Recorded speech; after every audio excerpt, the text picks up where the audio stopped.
Τι είναι, Αποστολή? Καλά, μωρέ. Μα δεν στάβα. Έμαθα να εξαφανίζομαι. Μου λες ψέματα. Αλήθεια σου λέω. Πήγα σε μια σχολή και το έμαθα. Σε ποια σχολή είναι αυτή, να πάμε κι εμείς? Αποκλείεται να εξαφανίζεται. Τώρα δεν είναι για όλους αυτή η σχολή. Θέλω να σου κάνω μια επίδειξη. Δεν γίνεται αυτό το πράγμα. Θες να σου κάνω επίδειξη. Θα εξαφανιστώ τώρα μέσα μπροστά σου. Ας την κάνουμε λοιπόν. Χα! Μα καλά! Αποστολή!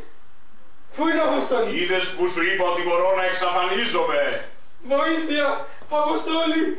Πού είσαι? Αποστόλη! Είδες. Αποστόλη! Όμως μπορώ. Πρέπει να μου το μάθεις και εμένα. Είναι πολύ απλό. Άκου να δεις τι θα κάνεις. Πες μου. Τόσο απλό? Ναι, να. Θες να σου Εξαφανίσου. κάνω δηλαδή τώρα εγώ την επίδειξη? Να δούμε αν το έμαθες. Πάμε.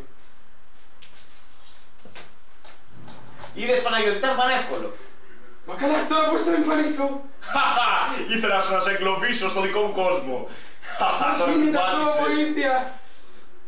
Πες μου τον κόλπο. Δεν σου λέω. Αποστολή. Πες μου. Όχι, όχι. Ωραία, το ξεφορτώθηκα το μπούστι.